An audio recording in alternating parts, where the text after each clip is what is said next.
बीरबल ने शहर की गर्भवती फूहड़ औरत के आशिक का कैसे पता लगाया। एक दिन बादशाह अकबर बीरबल के साथ नगर से होते हुए हवाखोरी के लिए निकला।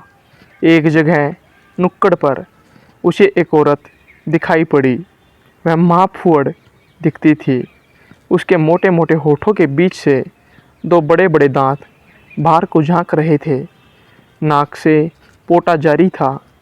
मलिन वस्त्र, खुले बाल और शरीर पर मिट्टी पानी मिश्रित दाग पड़े हुए थे। बात करते समय उस स्त्री के मुंह से थूक बाहर निकल आता था। कहाँ तक कहे, वह सर्वांग फूहड़ थी। राजा की तो बात ही अलग है। कोई गरीब भी उसके हाथ लगे फल न खाना चाहे। वह स्त्री गर्भिणी थी। यह देखकर बादशाह अकबर को बड़ा आश्चर्य हुआ और वे बीरबल से बोले, बीरबल, जरा कामदेव का प्रबल प्रभाव तो देखो। जिसके देखने मात्र से घृणा उत्पन्न होती है, उसके साथ रमण करने वाला भला कैसा होगा। बीरबल ने उत्तर दिया, पृथ्वीनाथ, भूखे को जूठा मीठा नहीं सूझता। जब नींद आती है तब उस समय मुलायम सेज या पथरीली जमीन है, ऐसा कोई विचार नहीं उठता। उसी प्रकार काम की ज्वाला के सामने भी भले बुरे का परिज्ञान नहीं रहता। उस समय काम से पीड़ित व्यक्ति को न रूप सूझता है न रंग। आपको अन्वेषण करने पर ऐसे बहुतेरे पुरुष मिलेंगे जो देखने में तो बड़े सुंदर और फिटिकबाज होंगे, परंतु ऐसी ऐसी गंदी जगहों में उन्हीं का नंबर निकलता है। अकबर ने कहा, हाँ, तुम्हारा कहना भी सत्य हो सकता है। इसलिए मैं चाहता हूँ कि इससे रमण करने वाले की खोज की जाए। मैं उसे देखना चाहता हूँ। बीरबल बोला, शायद कुछ देर अगल बगल के लोगों से पूछताछ करने पर कुछ भेद खुले। ऐसा विचार कर वे वहाँ से कुछ दूर निकल गए, परंतु बीरबल को उस बात की ही धुन बंधी रही। उसका दिमाग बराबर उसी स्त्री की तरफ लगा हुआ था।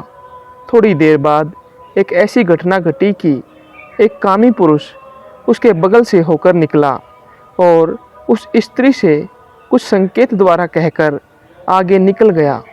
वह देखने में किसी उच्च कुल का जान पड़ता था, परंतु स्वभाव से लंपट प्रकट होता था।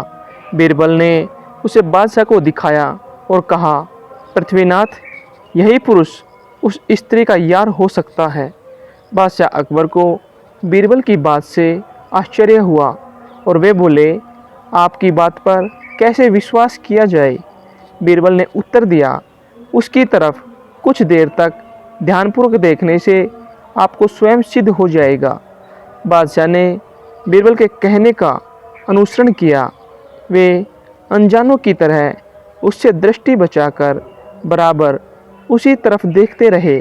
थोड़ी देर बाद वह लंपट फिर घूमकर आया और अंगुली के संकेत से उसे कुछ कहकर फिर आगे बढ़ गया। वह स्त्री भी उसके पीछे चली। कुछ देर के बाद वे दोनों एक गली में मुड़कर इनकी आंखों से ओझल हो गए। यह देखकर बादशाह अकबर का भ्रम मिट गया। उन्हें उस व्यक्ति का लंपट होना निश्चित हो गया, परंतु फिर भी उधर ही दृष्टि टिकाए रहे। अब ये दोनों आगे बढ़ गए। बादशाह को बीरबल की परख की कला पर बड़ा आश्चर्य हो रहा था, इसलिए बीरबल को छेड़कर बोले, बीरबल, तुम्हारी परख तो बड़ी सच्ची निकली, पर यह तो बताओ कि तुमने उसको कैसे पहचाना। बीरबल बोला, पृथ्वीनाथ, यह सब आँखों की खूबियाँ हैं। हम लोग नगर में निकलते हैं तो गौर से रास्ते में आने जाने वालों की चाल ढाल का निरीक्षण किया करते हैं, इसलिए आँखों को व्यक्ति से मिलकर या दूर से देखकर उसका आचरण समझ लेने का तजुर्बा प्राप्त हो गया है। मैं बहुत देर से उस लंपट की हरकतों को देख रहा था। पहले जब वह आया तो उसके हाथ पर केवल खैनी थी। चूने की तलाश में अगल बगल की दीवारों को देखता जा रहा था। एक संडास पर ताज़ा चूना पोता गया था। उसने झट अंगुलियों से चूना पोंछकर खैनी बनाकर खा लिया। अब आप ही बतलावे कि जो संडास का चूना खैनी में मिलाकर खाने में नहीं हिचकता, उसके लिए यह काम करना कौन सा आश्चर्य है। उसी समय मुझे विदित हो गया कि यह व्यक्ति बुरी आदतों का सच्चा गुलाम है।